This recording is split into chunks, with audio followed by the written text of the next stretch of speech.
Creativity is by definition creating something out of nothing. If you're an artist, you learn that the thing that you think you're creating is not the thing that you end up creating. The idea of failure in some ways is saying, I had an idea of what I thought needed to happen or what should happen, and it turned out differently. It's actually not failure at all. This is what art does. Art gets to the soul, gets to the place where values, where relationships, where meaning is made. There's change, evolve, grow, stretch. Coming out of the supreme ordeal, we are given a gift. It's the sword that we have earned from going into battle and coming out on the other side victorious. That doesn't mean the journey is over. In fact, far from it. We're still right in the middle of it. But with the sword, we have the tools we need for a successful hero's journey. Of course, having the tools isn't enough. We're going to have to learn how to use them and use them wisely.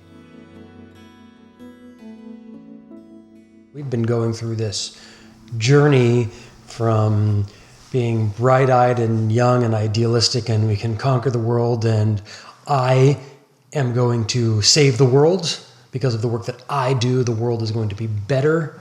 Because of the work that I do, I will be remembered for all of these great thoughts that I have and these discoveries that I have come to. And then we go into the supreme ordeal where we are reduced to rubble. Yep. Though there's certainly some, as Jeff described yesterday, on the path that's kind of a zigzaggy path, right? Through this, the call to adventure and the refusal of that and the meeting of the mentor. And we've been actually taking it up and going in through this supreme challenges, the supreme ordeal. But what is the seizing of the sword? Is it, I mean, I know you were explaining it earlier, but I've kind of re-forgotten. I think in an archetypal sense, it's, has this been worth it? This supreme ordeal? What have you gained? You've had to let go of a lot. What have you gained? And to understand that is to seize it, right? To cognize it, to comprehend it, to give it organization. And you give it meaning. Whatever it is, when you make the decision after the supreme ordeal to head a direction, in the classical sense, the journey back home, you are going back home with a gift, right? And you have to seize or comprehend and organize that gift. Because if you don't organize it, if you don't give it structure, meaning, purpose, direction, it is yours now, but you have to claim it and be strong with it. If you continue to waffle, if your core strength isn't there, then it wasn't quite the supreme ordeal that really winnowed you. So like the wings of the butterfly, however you think of it, I mean, I know for me, there's a sense that, okay, I know how to do certain things. And whether it's in the current work that I'm doing or in my studio, the things that have come with me as skills, I'm able to do things, but I'm giving them a new purpose. They have a new motive. The motive to serve myself with those skills is no longer as active and living and front and center.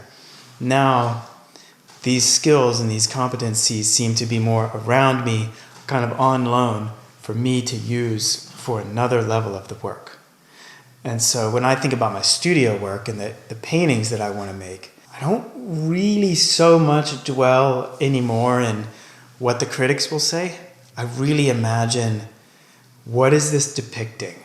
Where is the energy in this image? What does this mean? How am I dialoguing with this inspiration? And I really focus on that. And likewise with the group that I'm facilitating, I'm kind of over the awkward stage of, should I speak? Can I be of help? Is this the right thing? Is that the right thing? I just find that I know what to say. I know what to do, what not to do. If I make a dumb mistake, I can quickly own it and move around it. So I have a kind of flow. And when I think of Csikszentmihalyi's idea of flow, I think this is connected with the capacities that is symbolized in this reward or this gift, this sword.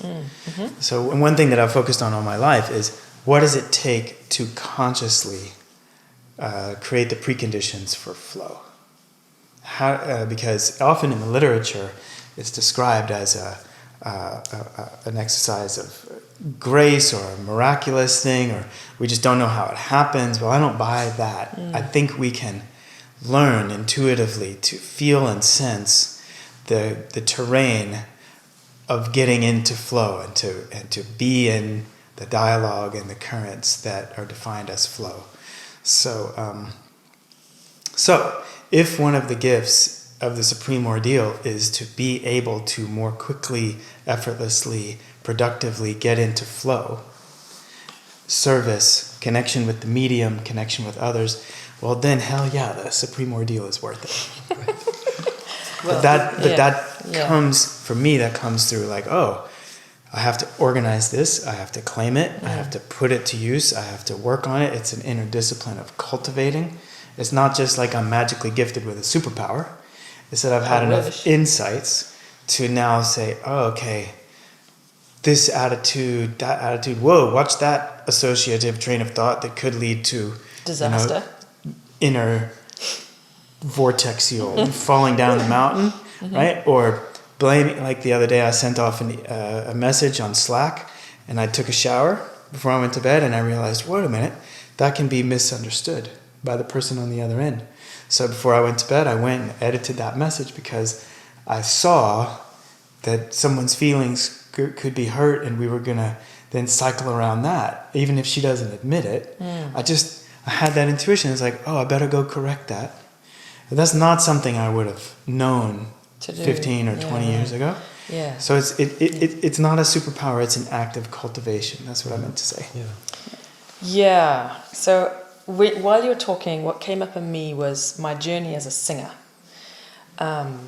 Because it is a picture, I think, if not of flow, it's a picture of the setup for flow.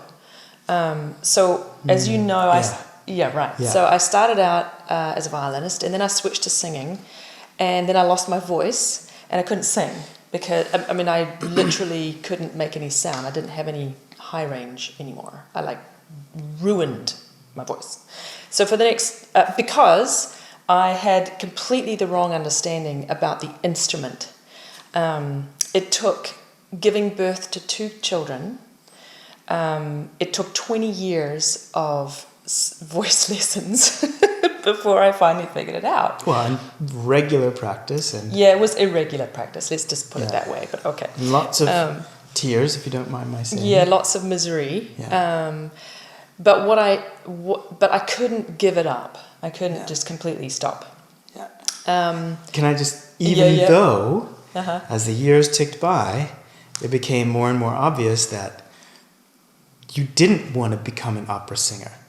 So for a while... because I didn't even like opera. I know. And that was the tension that you described yesterday, which is like, I want to be an opera singer, but I don't like opera and I don't want to be an opera singer. So why should I even sing? And it was this continual conversation like, no, sing. Make something of the instrument. Because we'll figure out, we'll learn. Yeah, so that was the unknowing. So I had to live indefinitely in this total unknowing about why I would sing. Because I wanted to sing like an opera singer, because I greatly admire the technical fireworks that goes into singing some of that brilliant the aria writing. But I really don't like opera, so I didn't want to sing the music. So I still don't know why I sing, except that it's my laboratory. One of the things that I had to learn, and I tried on all kinds of vocal problems, just tried them all. And one of the things that I finally came to understand is that all you can do when you sing is set up the conditions. That's all you can do. You cannot control the voice. If you try, and I tried, because I was very used to, because you can be extremely controlling on the violin. Every tiny little detail is a controlled execution. Yeah, it really is. Everything is sort of premeditated. So with singing, it's the opposite. It is the reversal. All you can do is set up the conditions, and you have to penetrate your muscles with your consciousness, involuntary muscles. Like they're not don't typically know what's happening in here when you sing, and you feel it when you're in alignment, and you know when you're not in alignment, but because you're working with so many involuntary muscles, you don't always know why you're out of alignment. So when I'm practicing, most of what I'm doing is checking my neck, checking my shoulders. I'm working with breathing to make sure that I'm breathing into my back, that I've got the proper situation happening, that the expansion is what it needs to be, that I can feel the muscles down here, and that my feet are on the ground, and it's just this constant coming back to the alignment. I don't know if I can say this enough. All you can do is set up the conditions and get out of the way. So there's something about setting up the conditions and the enormous amount of attention that deserves. So when you are being creative, you're setting up your studio, you're setting up your conditions, and then and it's a very precise and very rigorous thing. And then you have to get out of the way. And you're saying in some ways that's an analog with the creative process, or the creative process of living, right? Is to set up conditions, which could be the meditative work, it can be the rhythm, it can be the practice, it can be the questions that we're asking, because that's not actually, all of that stuff doesn't actually make a life. Right? That's just the conditions. Yeah. But then you have to be able to maintain those conditions in radical unknowing, right? Because life brings you all kinds of curveballs. So how do you creatively stay in flow when, right? I mean, in the studio, one has to become acquainted with the paradox that great work is both ours and the world's. Like when something happens and the painting really works, you were there the whole time. You moved the paint around, right? But you don't invent blue. Like, blue is not your invention. Yellow is not your invention, right? If you shape the wood or the metal, you don't have control over what these media do because they belong to the physical world. But if you don't do anything, they don't do anything. So you're always in dialogue. And so I completely resonate with setting up the preconditions and getting out of the way. And yet, what comes up in me is getting out of the way for what? And on the one hand, it's to let the medium express itself and find out, okay, my idea isn't working, and paint isn't really doing what I thought it was going to do.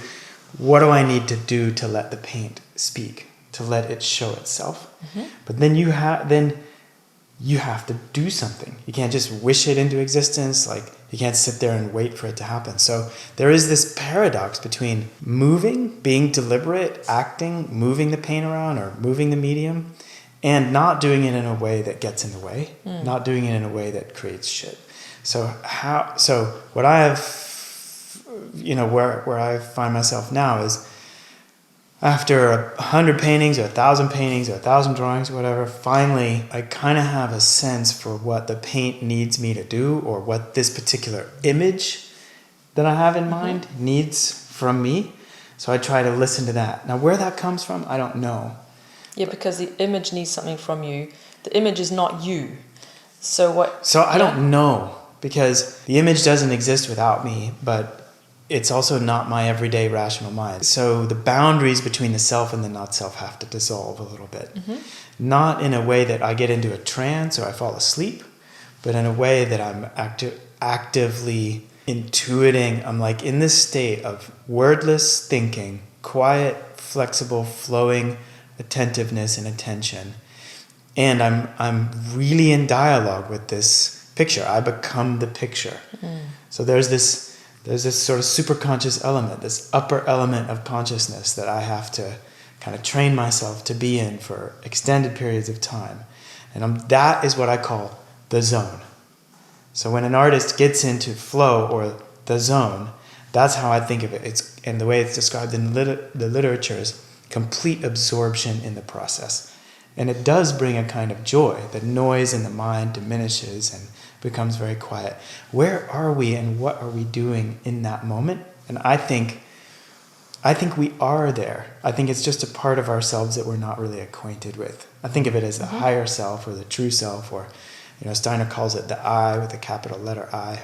There is a cognitive faculty that awakens and becomes active, that is alive and coherent in those moments, that then when one steps out of the zone and goes home and eats dinner and talks about what's going to happen the next day and feels stressful, that part of us is not as active. That part of us recedes into the background. So when I think about seizing the sword, maybe seizing is the wrong verb, because one doesn't seize that moment of grace, but one does, I think, take responsibility for one's self and one's journey and says, yes, this is the star that I'm serving. This is the direction that I'm going. I am, as Gandalf said, a servant of the fire of Anor. He's made that decision.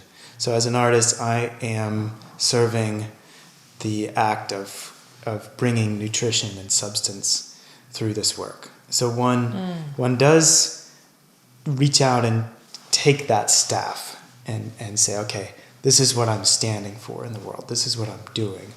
But of course, you set up the conditions and you don't know if this is going to be one of the greatest paintings of your life or just another painting that you get through. And you don't even worry about it. You just try to get to the zone, do the work, surf the wave, come out of it, look at it, hang it on the wall, get to the next one. Okay, but there's something... Do it again. There's something missing from this, which is, I think, a connection to source. Because if you believe that it's all coming from you, your personality, or another way of saying your ego, if it's all about you, you cannot find that connection to universality, I don't think. Right. Because it's just about, because it's the small you. The small self. So the flow, I think, is enabled when you set up the conditions by understanding that it's not about you. It's about the inspiration. And that inspiration is not coming from you. You have been blessed or graced with an inspiration, but don't think that it's necessarily your own. Right. Yeah. One part that we do is we bring all of our cultural, familial, personal, karmic pieces together, and we bring it out to the world through something that is that we individually, our individual, I don't want to say filter, but sort of our individual your funnel soul. Almost, right? Yeah. We bring all this stuff together and it comes out, and that's what we're bringing. Yeah. There's this kind of, maybe this is a semantic point or a church doctrine debate or esoteric argument, but for me, it hasn't been helpful to think of myself as a channel. That verb is often used, but as a participant. And so I always have a sense that I am connected with the source, yet it's up to me to actively participate in that source. So this makes me into a big spectrum between the person who dwells in misery because he's not recognized by the world and understood and well liked and whatever, and part of me is on the other side of that threshold in a completely free, highly structured, highly intelligent space with the source of these inspirations that come to me. And so I am a problem. I'm not a straightforward being. Why does that make you a problem? I'm a riddle. Oh, a riddle. Rather than a problem. Those are two different things. The problem being, there's no understanding, there's no point of rest in concretizing who and what I am, because I'm the spectrum, and I move along it dynamically. So there I'm entering the mystery. And I think of this, the journey on the other side of the ordeal, as a kind of mystery initiation, where, you know, Harry or Luke or whoever it is enters the brotherhood, sisterhood of the wise. Now, they may be kind of a first level, a first order of wisdom, but there's a knowledge that, wow, okay, if I'm going to do this, I'm going to take up this staff and do this and be responsible for it. Number one, I'm walking in the paths that many others have walked. Number two, I'm participating in something that many others know better than I do. And number three, I don't know. Right. And the further I get on that path, the more there is to it that I just don't know. So I see more and more and more. But the only reason I see it is that I'm not trying to understand it, codify it, make a taxonomy, and put it in my pocket. You know, or identify with it. So anyway, for what it's worth, I don't think of myself as a channel. I think of myself as a participant and a beginner. I think that's good. Yeah. Beginner's mind. There's a bit of a sense that in actually the letting go of needing to be something actually brings us a little closer to our own greatness. Truth, Right? Orland Bishop said something a long time ago. The danger of revering our heroes and mentors too much, because it sets them as separate from us and their capabilities as separate from our own capabilities. And that in actuality, we can do that too, right? So he's even mentioned, you know, in Martin Luther King or Mandela or Mother Teresa or great leaders that we've looked to, you can look and say, oh, well, they're so great. This is why they do it. Right. I could never do that. I could never do that. Right. And ultimately, it alleviates a bit of our own participation in the shifting of the paradigm and the evolution of the world, of the karmic fabric that we live in, right? So it alleviates it, meaning we don't have to do it because we're not that wonderful. Yeah. That's like great that Mandela could come out of prison after 27 years with a smile on his face. I could never do that. I can't do that, but good for him. Yeah. There's actually a whole lot of capacity and a whole lot of gift that doesn't need to be as, you know, as on such a major stage as that. Yeah. Right. It's just not, it's completely not necessary to be able to be just as vital in the sort of evolution of the world. You know, this is really, really, really, really important. So we often give our clients this essay by Donella Meadows. And Donella Meadows was one of the first and is an enduring systems thinker who, at a certain moment in her life, wrote down these sort of points of leverage in a system. And look it up if you've never read her work. The article is called Places to Intervene. So the highest point of leverage in a social system is at the level of paradigm, where the entire way of looking at life, the entire way that a society constructs meaning and reality shifts. And that, and then she goes one higher and she says, well, actually, the very highest is to reach the source of paradigms. And she says, and it also comes with excruciating pain and alienation and, you know, the risk of crucifixion or assassination or imprisonment for 27 years, that these radical spirits come to the planet, to life, and they like change the entire fabric of reality. And I think that's true, and yet it may not be our destiny to, you know, do that on a public stage, but the power or the possibility of reaching the source of paradigms in our own lives at our own scales is within reach. Absolutely. Yeah. It is within reach, and so we shouldn't say, well, I'm not, you know, Mandela or Mother Teresa or someone like that, so therefore I shouldn't do the work. No, do the work. Find the source of the paradigm change, of the whole reset change. Go through what it takes to get there. And don't worry about whether you're a leader of humanity or whether you're a leader of your family or a leader of yourself. Like that's not up for you to decide. Yeah, and we're coming into a time where the work that you and I are seeing, like we're all about social sculpture. And social sculpture by definition, or our definition, is the healthier society we all create together. It's really about all of us together going through our hero's journey and coming out triumphant and really having an experiential understanding of paradigm shift. Mm-hmm. That's the seizing of the sword, right? Yeah, and in a bit to that, because to go back to the very beginning of this conversation about sort of enjoying the struggle, enjoy might be the wrong word. There are times when it's not enjoyable. I get that. But a deep appreciation anyways. Yeah. But I want to just kind of come back to that a little bit, because at this point, there's a bit of an appreciation or enjoyment of where we've come. And though none of us would necessarily wish our hardships on anyone else, we also see the benefit of what we've gained. Yeah. So there's kind of a couple pieces. From me, watching you from the outside is incredibly fantastic. It's like it's a good story.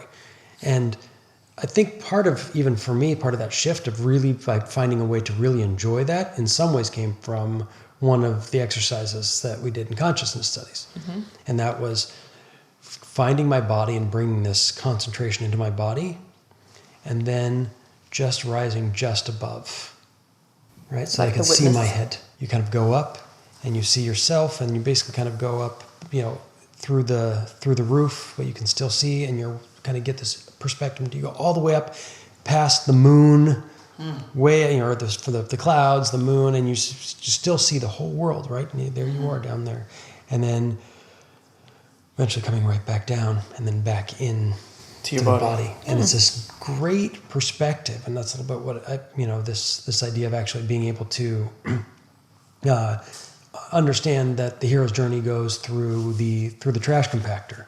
And it's a great moment. You can't have Star Wars without the trash compactor. No. We can't have our lives without our own version of the trash compactor. We can't do it. Which makes for great cinema, but it's really terrible to live through. Yeah. Right. It is. It's terrifying. But there is that in those times, or even regularly, to go all the way back up, see yourself, right? Because when I look at your life and your life, granted, we don't hang out with each other all the time, but your stories are great, and where you are is great. And whenever we get together, we're excited about where we are and what's going on. And even though yesterday you may have been, the day before I arrived, it might have been hairs pulling out, and then I arrive and we talk, and it's amazing, and this is where I'm at, and this is the struggle that I'm going through, and so. The cinema of your life, from my perspective, has actually always been quite wonderful. Just to step back, right? When you go all the way up and you go all the way up and you look at yourself, you are tiny, and there's 8 billion of us, right? I'm one of 8 billion at this moment, right? And we're cycling through. So it's this very sort of small, very, very, there's just that perspective, and then to come right back down in and say, oh, I'm little, but this is also me. This is my, it's my life, and the stripping away of all of the preconceptions to actually be what we're here for. Yeah. Well, hopefully that's the being what we're here for. I mean, this has been a pain point for me for a long time, because since I lost my ability to be a musician, I have wondered, well, why am I here? Because I really, really thought I was here to be a musician. And I've wrestled with this question of, what's my life mission? What am I here to do? And I've only really very recently had an answer. And I think I shared with you guys the other night, I've had heart palpitations since I was a small child. I remember walking along the beach with heart palpitations as an 11-year-old, right? And it wasn't until very recently, it was, around the time when I was like, now I know why I'm here. Which, by the way, didn't fall into place until the end of the ordeal. I mean, very recently. Like, the ordeal was a part of the wrestling with this question: who am I? Why am I here? And the heart palpitations have not been back since I finally realized why I'm here. Now, I don't know if, I'm not saying that they are absolutely related, but it wouldn't surprise me in the least because I've had them all my life until now. So there's something about this seizing the sword, coming through the supreme ordeal, allowing the things to burn away that need to burn away, that has so much to do with why you're here. So go through it. Don't resist it. Don't lean into it. That kind of thing. And I think that's good too, because I think I think one of the things that can come up, and I've heard from many people who actually get further on in their life and they can look back and have certain regrets. Right? Right in the middle of my supreme ordeal was and this is in some ways it's a bit difficult. I lost a job that I needed to get rid of anyways, because I was already in a ton of debt even with this job, and I was doing a lot of little part-time pieces and piecing stuff together, but the through line of my income had fallen through. The house was about to go. My mother passes away, and about a week or two after she had passed, I was driving back up from LA to Northern California to clear out her apartment. I'm driving up, I'm thinking, do I have any regrets in life? And it was a huge moment, because the answer was no. I have no regrets, because up till that moment, I had learned from all of the mistakes and missteps and all the other stuff that had happened. I had learned from it to that point, and I'd been able to even get to this point, right, where I'm pushing my motorcycle on the freeway, and there was a lesson from that I can really try and find. I can really let go of my frustration and anger and come into this in curiosity. So I have no regrets. But it was this overwhelming feeling of I actually need to make a decision in my relationship, in my marriage, and I know what that has to be, because I actually know the answer. Now I know the answer, and if I know the answer and I don't do it, I don't do what I need to do, then you will have a regret. Then I will have regret. Yeah, and that was pretty major, and it was right in the middle, and I think that was a bit of that being able to, eventually be ready to seize the sword, was that I actually have to make a very, very difficult decision that is going to be uncomfortable, and it's going to be very hard, and it's going to have it will have repercussions on other people's lives beyond my own. Yeah. And yet I know what I need to do in this moment. And by taking this action, I'm listening to myself, right? And B, it's saying that the work that I've been doing has led me to being able to trust that understanding. Yeah. So what you're pointing to is really cool, because you said earlier how I can't remember if you said it on the podcast or if you just said it to me. I think you just said it to me. Rehash it. You can say anything. Okay. This is I'm bearing our soul. You said that you met with a teacher of yours, and you were really angry with. This is 20 years ago. I mean, it was years ago. It was 10 years before I got divorced. Okay, 10 years. So you're really angry with your wife, and she said, "Don't leave the marriage angry." And you took that advice to heart, and you waited until you had the best year of your marriage, and that's when you left. So that story and the story you just told is a picture, is pointing towards something that Jeff and I take to heart as well, which is let the decision make itself. But in order to do that, you have to be okay with living in the indefinite unknowing, right? Because you want to make a decision, you want to have an answer, but instead you wait, and you wait some more, and you wait until the decision finally makes itself, which is what it sounded like to me what you're doing. When you were driving up to Northern California, it was time. The decision had made itself. You were ready. Do you see what I'm saying? I do, and it's interesting, because probably 5 years before that, I'd written an article for Lily-Poe magazine called "Active Allowing." Oh, that's cool. Which was really about the idea of being incredibly active in the world and applying your will to life, but yet allowing the outcome or what needs to be there, while at the same time engaging fully, right? And there are times where we're pushing ahead and where it's like it has to be a certain way, or I want to control the situation because I have thought a lot about it, or I'm afraid. Or I'm afraid. Yeah. So either I know really what the right thing is, or I'm scared to death. Yeah. Right.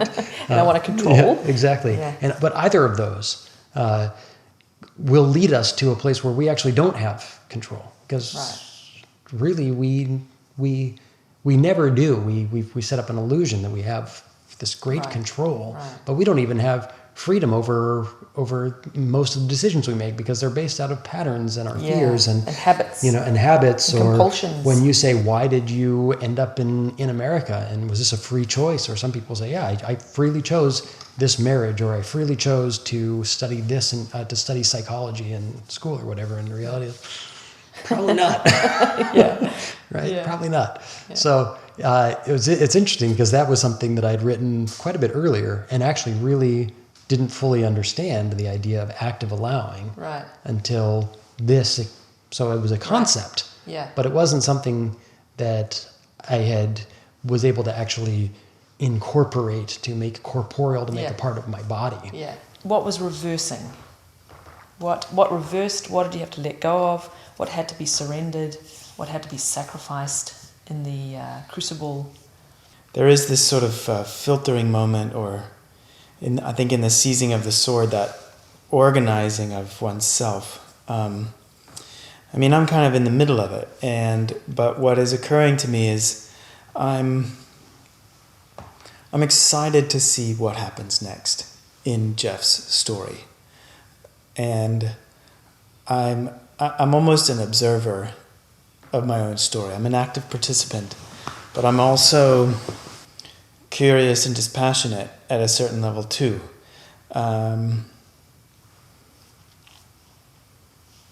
So I think one thing that's reversed is almost like I feel like I'm, instead of pushing, I'm allowing or accompanying. Mm-hmm. What did you have to let go of in order to set that as a condition up? Well, I think all attempts to push just were fruitless, and so I just learned that this is the wrong gesture.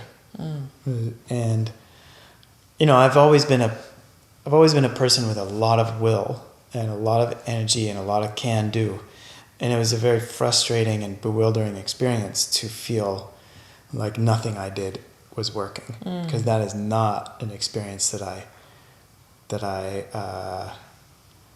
have had since I was a child. Mm-hmm. When I was a child, there were things around me that I could not control, and I felt helpless.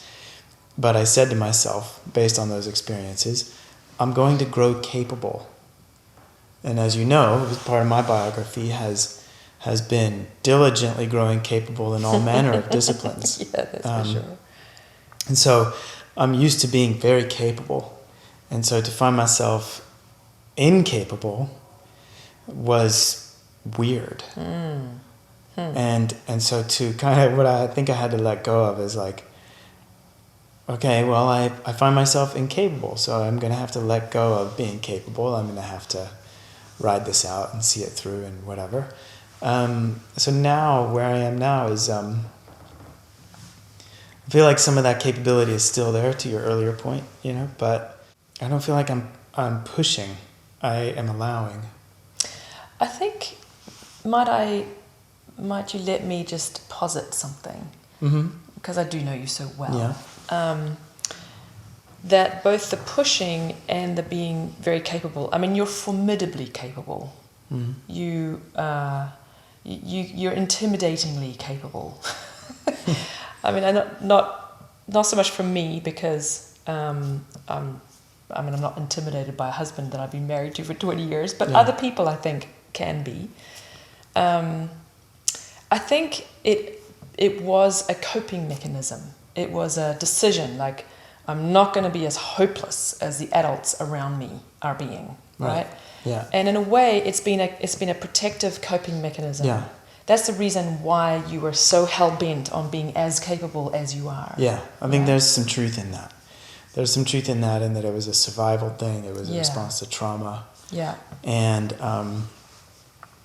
it gave me a lot of power and energy in my early life, my early adult life. And when things are coping mechanisms, they wear out. There comes a point where you have to let it go. Yeah. So I think there is that I kind of reached my maximum capability, and I couldn't make certain things happen. Yeah. Yeah. And I think one of the things that I'm learning is that it's not that I can't have those things or do those things. Yeah. But I need to switch gears. I need to come from a different space. I need to have a different motive. Yes, motive. Yeah, the motive. I need to grow up. I need to mature. I need to not be that person or that child in the response to the trauma. Yeah. And the alternative is service of other people, of the spirit, of an initiative, of and that's kind of the dialogue and the participation that I mentioned earlier. So I think the reversal is something to do with the will, something to do with the kind of shape of my will, where I was really, I think, focused on achieving certain things in response to not having, or in response to trauma, or as life goals, as egotism, all of that blended together. Now I'm very curious about what's happening in the second half of my life, because now I think I have a lot of capabilities to offer, and I'm interested to see if I can somehow apply those and serve some pretty big aims. Yeah. I would be interested to connect with people who have big ideas and who kind of get it, who are on that level of like, let's apply these capabilities not in a selfish way, not in a let's go save the world way, but in a way that's like, okay, here's what's coming to us from the world. Here's what's needed of us. Here's what's showing up in our lives as a calling, as another level of the calling.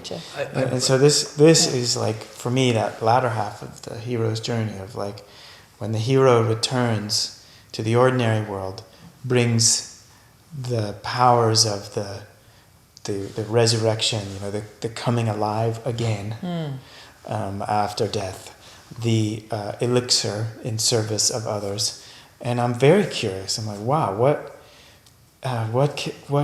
might that look like? But it's also scary. It's also scary because it's like, am I good for anything? I mean, I kind of know I am, but what if it's all just like a fruitless exercise? Right. And then, then it's like, well, I'm not going to animate that puppet. I'm not going to despair that it might be a fruitless exercise, and I'm not going to get overly invested in the lure of worldly achievement. I'm just going to keep going with being present, being open, being just passionately interested in what happens to this person that is me. So that's kind of where I am, and I'm anticipating in the next few years some of these things that we're doing actually working, because the setup is different, and the inner very position different. Is very different. And I'm very curious to see then what that shapes and creates in the world, who we're going to meet, who we can help, who we can train, what things are going to happen. And I just have to make sure I get in the studio enough so that I stay sane.